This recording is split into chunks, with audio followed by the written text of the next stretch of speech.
The Royal Society for the Encouragement of Arts, Manufactures and Commerce runs a public lecture programme exploring contemporary issues.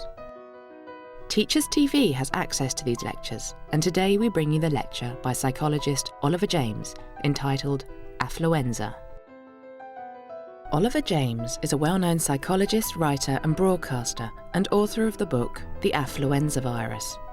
Here he explores ideas of the relationship between materialism and mental health and asserts that affluence is a fundamental contributor to mental illness. We've sent a group of teachers to listen to his talk and we'll hear their responses after the lecture. I want to really start, before really getting on to affluenza, I just want to set the full context of my argument. And in a sense, my talk this evening is going to be on the fundamental causes of mental illness. And as some of you may already know, my starting point on that subject goes back to Philip Larkin. And you can't be reminded often enough of Philip Larkin's wise words. They fuck you up, your mum and dad. They may not mean to, but they do. They fill you with the faults they had and add some extra just for you. But they were fucked up in their turn by fools in old-style hats and coats who half the time were soppy stern and half at one another's throats. Man hands on misery to man. It deepens like a coastal shelf. Get out as early as you can and don't have any kids yourself. That starting point has always seemed to me very important because it explains individual difference. But it doesn't actually, if you think carefully about the words of Larkin's poem, it's actually ambiguous as to whether he's saying it's nature or nurture that fucks you up. I mean, it could be that he's talking, and I don't know enough about Larkin's history to know whether what he actually did think about this. But it's certainly ambiguous as to whether the genes are passed down to you. They fuck you up because they pass their genes down to you, or whether what I suppose it's widely assumed he meant, which is that they fuck you up by their terrible maltreatment of you. But my starting point for any discussion of the fundamental causes of mental illness has to be genes. And I want to just very briefly update those of you who aren't aware of the latest evidence regarding the genetic causes of mental illness. If you take the main source of evidence there is on the impact of genes on why two siblings from the same family are different from each other, namely studies of identical twins, contrary to what is often claimed, they don't actually show that it's a bit of both.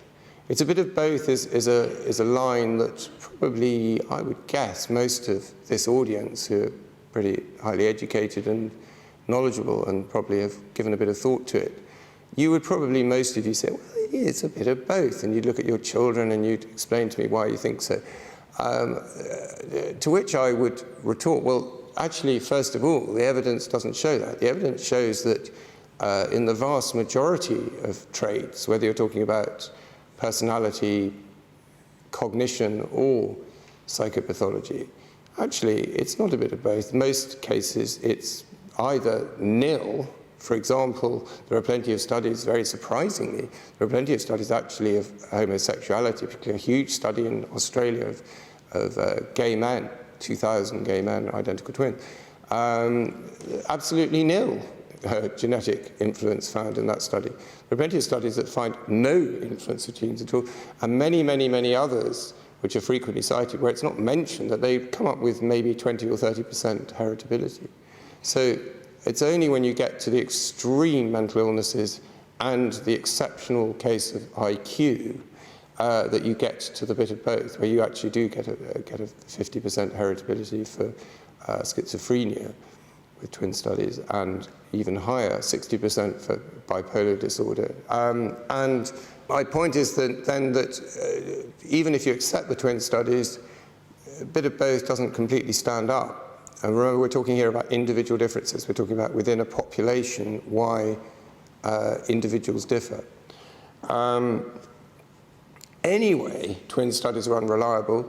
If you don't believe me, you should read J. Joseph's book, The Gene Illusion, which gives it to you chapter and verse. The evidence that is, I'm sure, the only evidence that we really can rely on is going to be molecular genetic studies, where they resulting from the Human Genome Project, where it is possible, really, to get to the bottom of this. Now, very interestingly, in recent times, in the last year, Robert Plomin, who's the main man when it comes to behavioral genetics, and others like Kenneth Kedler, have admitted, completely in great detail, that there are no genes for individual traits like schizophrenia, bipolar disorder, or things like that, which seem in themselves to be very rare and very peculiar, and so you think there would be individual genes, but they accept now that there are no genes for those on the basis of human genome studies. Although that doesn't stop yesterday's Guardian, I think it was, publishing a piece saying schizophrenia gene discovered, Edinburgh high-risk project. Wait until the replication comes. That's what you need to do. I've been reading, as I'm sure many of you have, reading these endless bloody articles about gene for this, gene for that, gene for homosexuality we've had often enough, never gets replicated.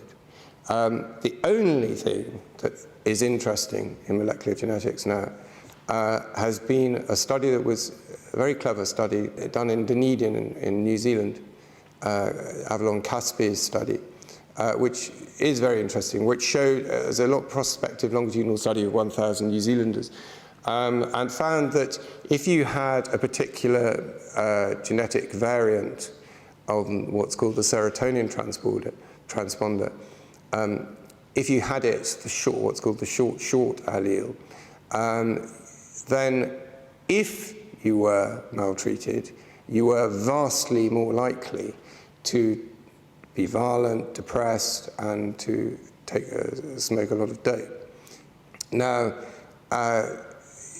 if you had the long allele, you could be horrendously maltreated and not suffer any of these problems. This is what this study claimed. So I said, yeah, well, let's have the replication. Well, there have been 7 attempts to replicate it, which have partially replicated it.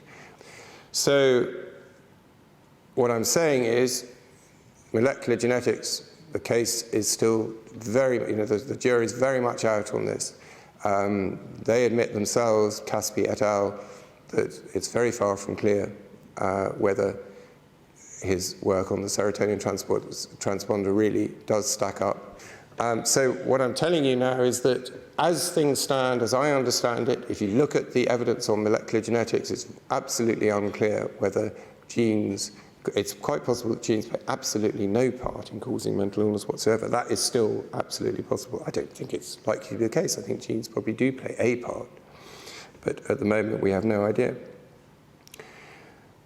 The other things to consider as regards genes as a cause is time trends.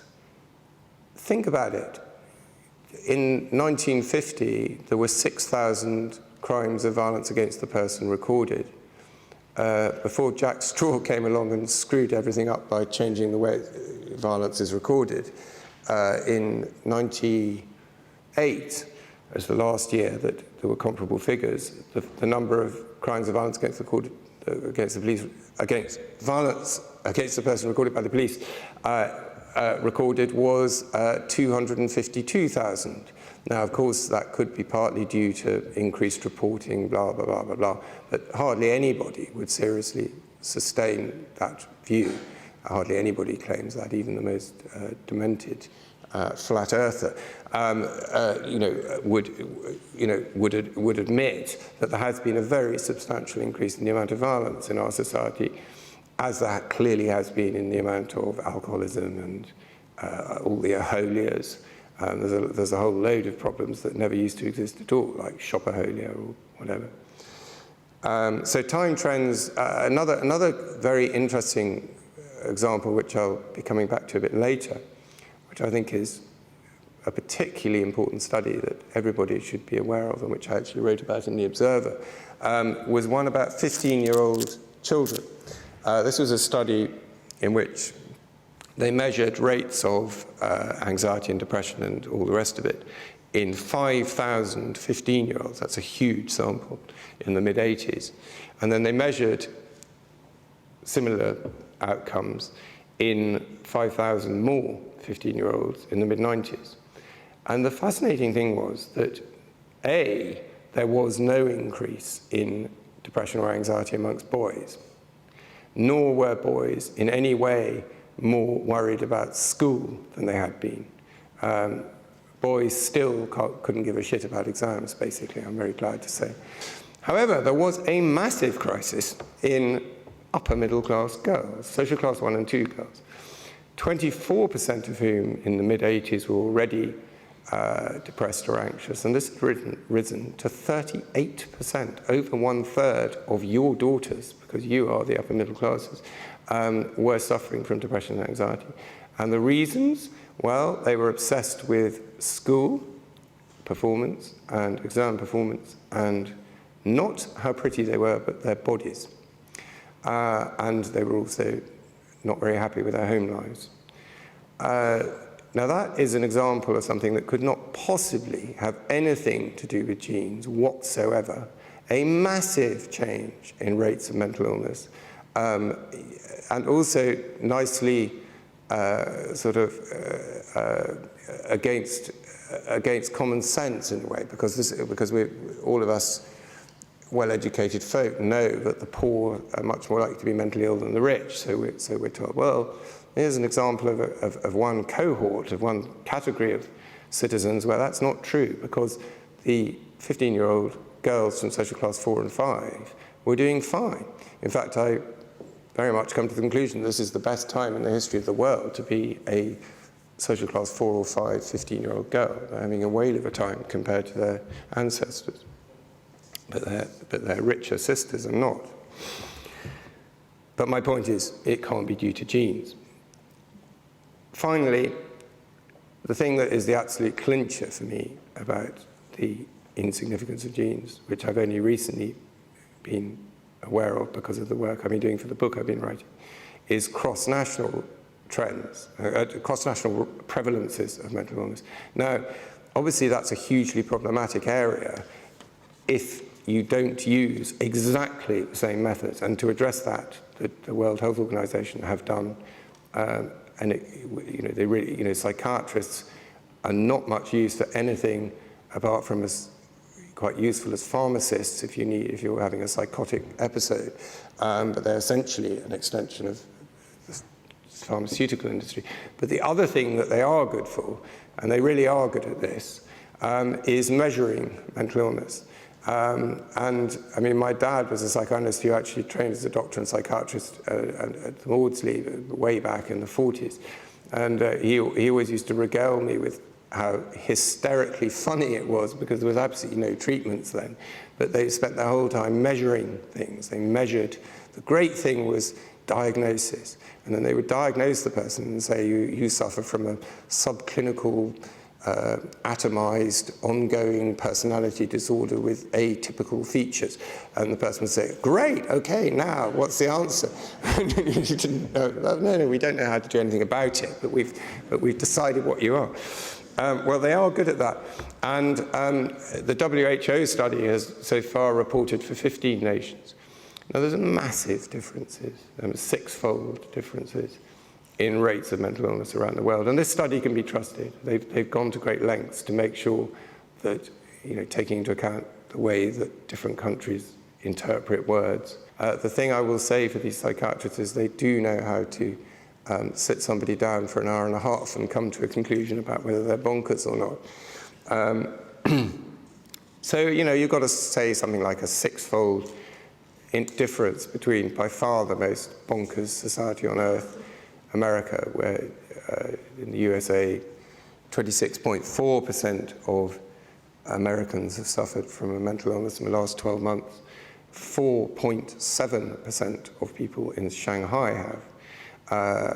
Similar, I think it's the same proportion in Nigeria. Massive difference. Couldn't be anything to do with genes. And we know it couldn't be to do with genes because if you compare rates of mental illness in mainland Western Europe with America, again, remember that most Americans originate from Europe. You get much lower rates in mainland Europe. So they've got the same genetic pool, but with very different mental illness. That is by way of quite a lengthy preface to try and persuade you that if we're interested in the fundamental causes of mental illness, we need to think very hard. Every time anybody mentions genes, my advice to you is to look long and hard at what's being said here, and is it really a replicated study? Is it really true? And that includes, of course, if you yourself are suffering from problems and a psychiatrist starts telling you it's in your family and therefore it must be genetic. It's not logical. If it's in your family, it could just as well be because your parents have fucked you up. Suffice it to say that if you look at the evidence, and it is a huge body of evidence, the earlier you were maltreated, the more severely you were maltreated, the more likely you are to suffer from mental illnesses in later life. That includes now very sophisticated evidence about the ways in which your electrochemistry is influenced by the care you receive when you're small, so that your cortisol levels, even the size of bits of your brain, such as the hippocampal region of your brain or the amygdala, those things, if you're a woman and you were sexually abused as a child, on average, you have 5% less of your hippocampal region of your brain. The younger you were abused, the more closely related the person who abused you, i.e. if it's a family member, the more of your hippocampus is missing. And indeed, I suspect there is increasing, slowly the evidence is coming along that therapy can in fact reverse those things. It's the thermostat that's set by these experiences, but the thermostats can be changed. It's not easy. It's bloody difficult, frankly. It's incredibly difficult. But it is possible. What I am going to talk about primarily is affluenza, but I reminded you of the unimportance of genes, and I've also reminded you of the importance of early childhood care. And in explaining to you affluenza, I'm going to roam wide and far in my scientific as well as geographical locations. Affluenza I define as placing, I define it, in fact, Tim Cass's book, The High Price of Materialism, which is a fantastically good book, nice and short, a very clear summary of the solid scientific evidence that I'm about to regale you with. He calls it materialism, I call it affluenza for the sake of catching people's attention. Affluenza, I'm calling it placing a high value on money, possessions, appearances, and that by which I mean physical, obviously, but also social appearances, like social status, sort of thing. Alain talks about, Alain de Botton was talking about, or what I talked about in Britain on the Couch. And fame. Placing a high value on those four things: money, possessions, appearances, and fame. That's what I'm saying is affluenza. And what Tim Catter and colleagues have found in samples in 14 different countries is that if you measure people's level of materialism or affluenza and you correlate it with their mental health, you find the people who are afflicted by materialism are more likely, statistically significantly, to suffer from depression, anxiety, substance abuse, and narcissistic personality disorder. If you know what I mean by that, me. Now, why then would it be, now, I mean, before I get on to why, Just think about what I said. That's an amazing body of evidence. That it's fascinating that I haven't heard of it in the newspapers anywhere. You read about the bloody schizophrenia study in The Guardian yesterday, but have you read the latest, every time a new study comes out showing that materialism does your head in? Funnily enough, absolutely nothing about it in the papers at all.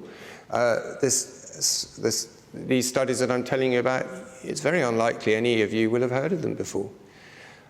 Anyway, why does it make you bonkers to make it disturb you to be materialistic? Well, Tim Kasser and co. present a whole lot of evidence to suggest that it's firstly because we have a fundamental need to feel secure, and if you're a materialist, it makes you much more likely to feel insecure. You're always feeling that you haven't got enough of whatever material goal or motive that you're after. So I'm not attractive enough, I'm not rich enough, whatever. Insecurity. Secondly, if you're a materialist, you're much more likely to not be plugged into communities, not to have intimates, to feel lonely, to put it very simply. Materialists, we read about them every day of the week if you read the tabloids. The loneliness that so many very successful people, David Blunkett, most recently, and of course, fascinatingly, many of the people at the top of New Labour, who have placed ambition material ambitions far ahead of everything else. And it leaves you feeling very disconnected from other people. Thirdly, it leaves you feeling ineffective. We have a fundamental need to feel effective. And if you're plugged into this, what's often called the hedonic treadmill, it's very difficult to feel effective because you never achieve enough. You're never going to get, your best is never good enough. You're never satisfied. And however hard you try, it's always your fault in this schema, in this frame of mind. So you just got to try even harder, work even harder. But yet, you always feel as if you're never quite there. You always feel you're failing. And then finally, we have an absolutely fundamental need for authenticity and autonomy. And those needs are very badly impaired by the pursuit of material goals. I would also add to that playfulness, which Tim Kasser doesn't talk about. But I'm very much an apostle, if you like, of Donald Winnicott and his work, and his not easy to read, I admit, but his book Playing in Reality, if you can get your head around it, gives a very important account, I think, of a whole dimension of experience which is very sadly lacking in modern life. To put it another way, the way that Erich Fromm famously did, if you're a materialist, and he put it way back in the 50s, he wrote two hugely important books, but the most important was The Same Society, 1955. And in that book, he prefigured R.D. Laing by 20 years in saying that we live in a crazy society and you'd have to be mad to be well adjusted to it. How true that is. Being well adjusted to this society is very, very difficult to do that and not be feeling pretty screwed up. And Fromm also, of course, famously wrote a book called To Have or To Be. And in many ways, I think that the best way to summarize the impact of materialism is that it encourages you to put having before being, the pursuit of wants confected by advertisers to a very large degree and by the wider society, the media, putting wants before needs. Our needs are really very few and simple, the four ones that I listed: security, community, intimacy, to feel effective, and authenticity, autonomy. to have those needs met, you do not need a lot of money. And the studies show quite clearly that you really don't need more than around about 20 grand a year, really, to meet your needs in the society. But how many people here would be happy to try and meet their needs on 20 grand a year? You wouldn't be. But that's because you're confusing your needs with your wants. And please don't get the impression that I'm talking from a position of somebody who's managed to totally cure myself of this problem, because of course I suffer from it too. If you really get down to it, if you really get into this, the vast majority of the people I'm talking to here today will be living in perfectly good houses, probably, in fact, houses that are way beyond your real means. And in fact, you could trade in your existing house, probably this audience, and buy somewhere much cheaper in a less fashionable place, and take an enormous amount of pressure off you. The property market is an absolutely crucial driver of the incredibly screwed up materialist society that we live in. Another simple example is the exam obsession that now dominates us. I mentioned that study of 15-year-olds because I think it's so poignant. It so happens that the mid-80s and the mid-90s, that was the period in which women, girls, overtook boys in the GCSEs. They started off in the mid-80s as having about the same GCSE results. I think it was equal. As every fool know, girls are now outperforming boys massively. But at what price? The best way I can characterize for you the trap that materialism presents in terms of psychopathology is to describe a few examples of people I met around the world. In Sydney, I met somebody called Will, who rather unusually is a multi-millionaire. He actually lost it all once and has made it all again, who's also a psychiatrist. And I spent a couple of days with him, very, very interesting. He works 18 hours a day.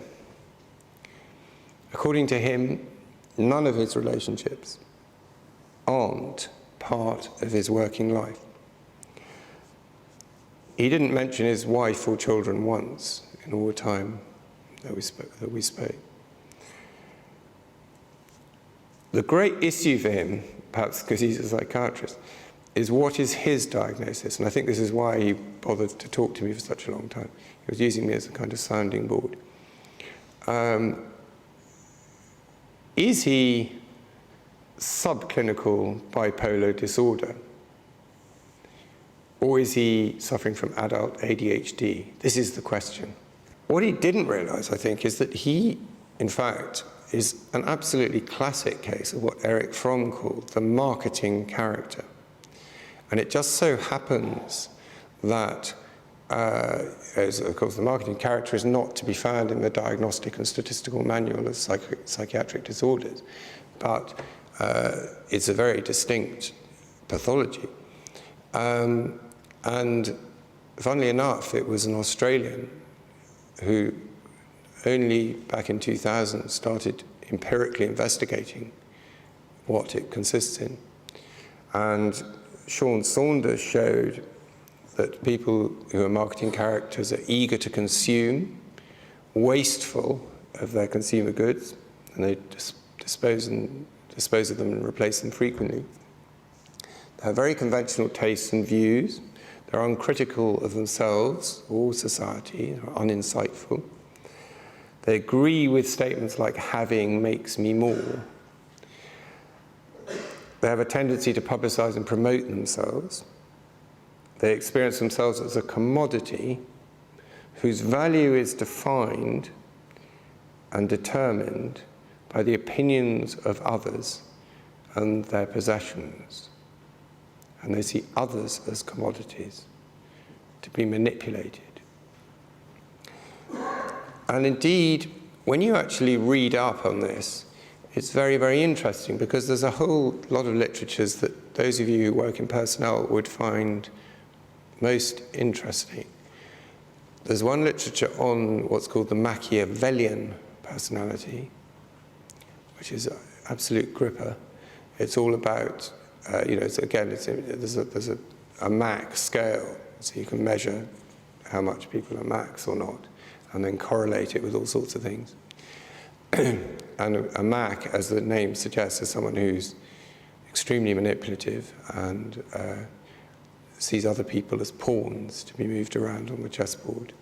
Links up very much with another literature called the ludic lover, somebody who sees sex as a game and getting the other person to have sex with you is winning, and then that person's no longer any interest to you. There's another literature on hyper-competitiveness, people who are fanatically obsessed with winning. And of course, you will have heard of the concept of personality disorder, which comes in many different forms. But most recently, Belinda Board did a cracking good study which showed that in the case of 4 personality disorders, particularly narcissistic personality disorder, senior managers, a decent-sized sample of senior managers, were more personality disordered than prisoners in Broadmoor or psychiatric patients. Think about that.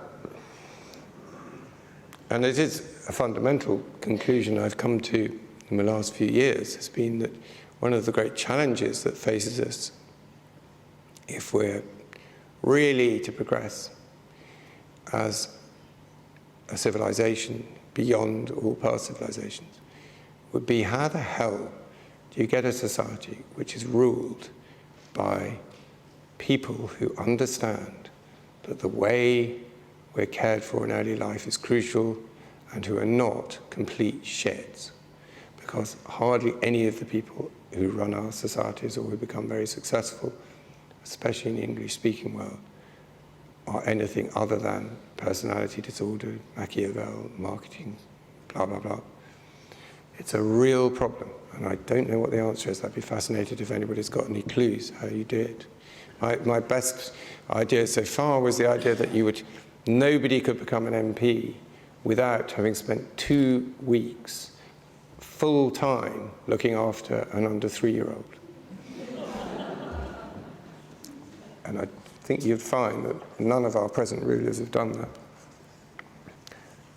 To give you, on my travels, many of the most interesting people I interviewed, in fact, the most sort of exotic specimens of flora and fauna of materialism, were the millionaires. In each country I interviewed a few millionaires. But equally, wherever I went, I also came across people like us, people who, I'm assuming there aren't many multi-millionaires in the audience, but people who are living in a time of unprecedented affluence, who are more or less plagued by, to greater or lesser degrees, anxiety, depression, substance abuse, personality disorder. And one of the things that I found particularly striking was how screwed up, and this is something I wrote about at some length in Britain on the Couch, but I was surprised to find it was so true all around the world, the extent to which the relationships between the sexes are screwed up, particularly in the English-speaking world. A story you hear all the time in Britain, and people thinking that if they move to a different town or to a different relationship, that everything's going to be much better, because they're locked into a commodified notion of themselves and the people that they're with, and because they really do believe that relationships, that they should be having something much better than what they've got. The incapacity that we have to appreciate what we've got, be it our houses, our exam results, it doesn't matter what. We are so dissatisfied with what we've got. And the evidence, there's a particularly interesting study, actually, I would mention in passing, on this, a study of 8,000 British mothers by Tom O'Connor. 8,000 British mothers who had a small child and a partner. And it found that when they were interviewed a year later, the mothers who'd split up were more likely to be depressed than those who were still with their partners. Now you could say, well, maybe that's not so surprising. But you might have thought that if a relationship was really shitty, then once the mothers were out of it, they would be less depressed. But on the contrary, it showed that however disharmonious the relationship had been, up to and including some very, very nasty relationships, in most cases, statistically significantly, the mother felt no better on escaping. And indeed, being depressed could be the cause of breakups. Because if the mother was depressed during the relationship, separation was more likely. So this is a very modern problem, that we've gotten to this idea that we should have a perfect relationship, we should have a perfect everything, and we commodify our relationships. We see them as a car that can be exchanged. So what's my conclusion? Well, it won't surprise you to hear that my conclusion is that Tony Blair has definitely not been a good thing for us in this respect. In terms of materialism, New Labour has been an absolute disaster. I recently wrote something in The Guardian about this, how appallingly materialistic the core New Labour people are. Maybe not brown, maybe not straw, but I've had a bit to do with quite a lot of them, and I'm sorry to say they are basically yuppies. And Blackshire and Nouveau Labour, have definitely not been very helpful. I think that I'm sure many of you realise that a lot of what I'm saying knits very much into the recent report on climate and the need for us to do something about that. It's a very interesting question which some of you might want to discuss. What exactly is the relationship between materialism, this all-pervasive materialism, that is far greater than it has been in the past, and our problems with the climate? How do we bring about change? You can see that what my argument is going to be, we need, if we're going to have climate change, if we're going to change our ecological policies, we need a fundamental change in our values, absolutely fundamental. And I'll leave you with this thought, something I haven't mentioned so far. If you read Avner Offer's really very good book, The Challenge of Affluence, Avner is actually an economist, but he argues that a fundamental problem that's come about is that the economics of the domestic income, domestic household economy, in which we have dual income household economies. We have to. If we're going to keep up with the Joneses, we have to earn a hell of a lot more money than most individuals can earn. So I've got to leave the children in the nursery because we can't afford not to. That, I believe, is the starting point for change. The starting point for change is to start having a governance which is premised on meeting the needs of small children. And in order to do that, we have to increase the status of people who look after them. And in order to do that, we have to persuade men, as well as women, to think that it really would be something that they could feel good about themselves if they were doing the care. Where on earth does this idea come from that it's actually better to pay somebody else to look after your children, for God's sake? And in fact, most people would prefer not to have to. This is not arguing that women should be chained back to the kitchen sink. An awful lot of women are not particularly suited to caring for their small children full time. an awful lot of men are.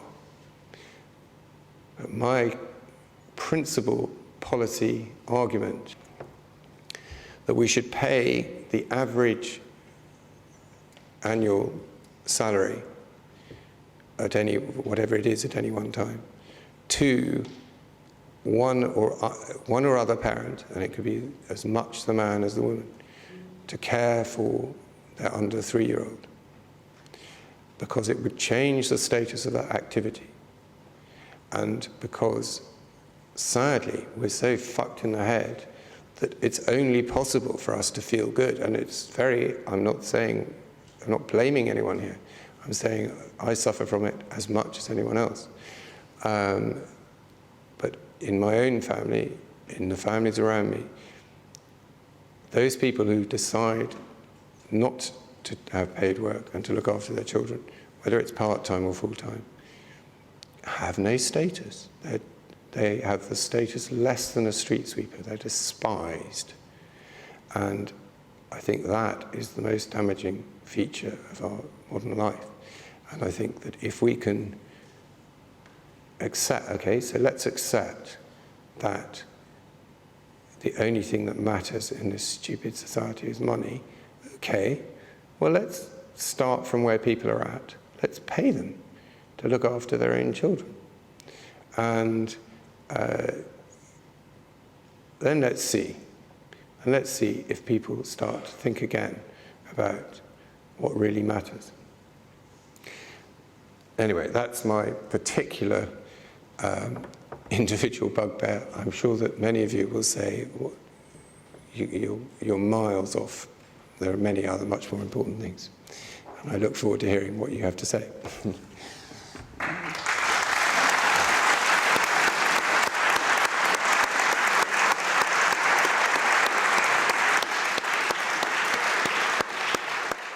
John Stevenson, fellow retired. I'm wondering whether your book will address my particular issue, which is relevant to what you said about needs and wants. When I was a younger man bringing up our family, we had a small amount of income and were therefore very much looking at needs and not much at wants. Well, obviously, you have to distinguish, as I do, between relative materialism and absolute materialism. And you, in your relatively modest home, if you start getting into, yes, but what about really poor people in really poor societies, then of course that they are meeting needs. They're not meeting wants. They're meeting you need food, you need a roof over your head, etc. But of course, I'm talking about people like us who are miles away from those problems. Hi, my name's Amanda Stone, and I worked in Singapore and Shanghai, and I certainly saw a lot of characteristics that I think you've described, but I didn't see much depression. So I'm just interested if you could share some of your findings. Well, I leap in there with such excitement because that was one of the things that was so interesting, because 3/4 of the Singapore population are of Chinese descent. They have the same genes as the Chinese population, and yet very, very different. Marketing characters all over the place, 5 times more depression and anxiety in Singapore than there is in Shanghai. Now, having said that, Shanghai is an absolute gripper if you're interested in affluenza, because Shanghai, as every Guardian reader knows, is completely in the grip of affluenza at the moment. And they're all demented with their love of luxury fever and all the rest of it. But yet, they have the lowest rate of mental illness anywhere in the world within the WHO 15-nation study. Now, how on earth can that be? That's a serious contradiction of my thesis. Well, needless to say, I do have an answer. And the thing that I think, the theory that I have is that what's protecting them to some extent in the short term is Confucianism. Because Confucian, he say many wise things. And to what extent, I personally think Confucianism will not protect them when they get in the full grip of Americanized bullshit.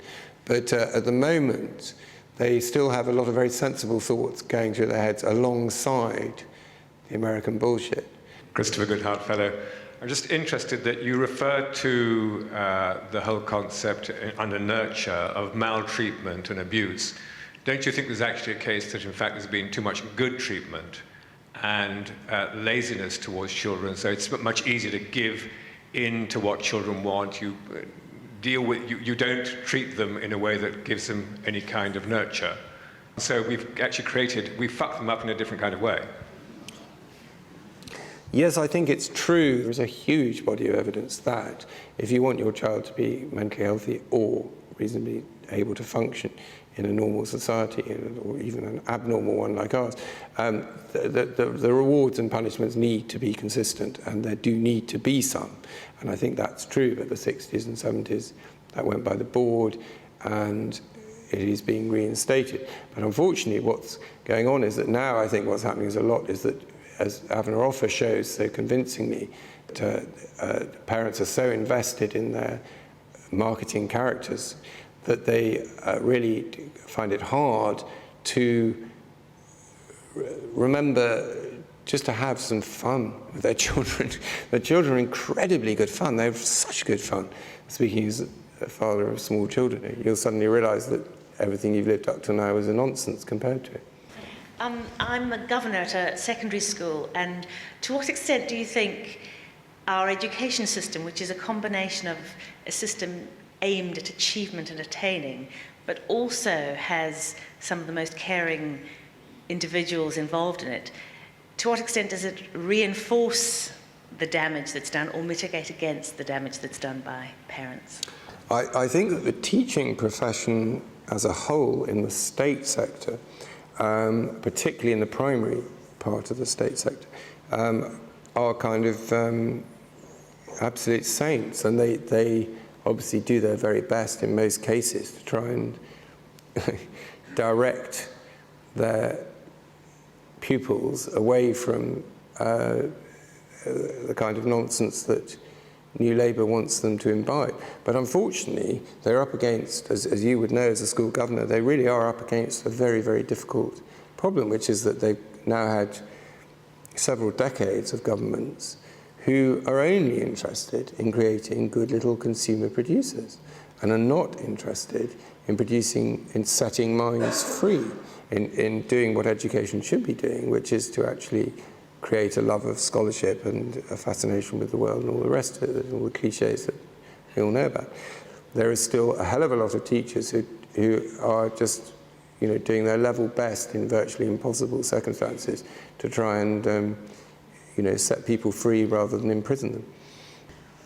I think I just want to pose thanks to Oliver for thought-provoking and enjoyably controversial discussion. Oliver James has argued that our society values having more than being, and that this is a fundamental contributor to mental illness. How do these thoughts resonate with our teachers and their experiences in schools? What I found really interesting is a lot of my work is trying to get children to kind of question and think about their own value systems and think about the clothes they wear and the choices that they make in their life. And they are, in a sense, victims of the consumer culture, because they can't really help it. It's TV, it's everything just coming at them.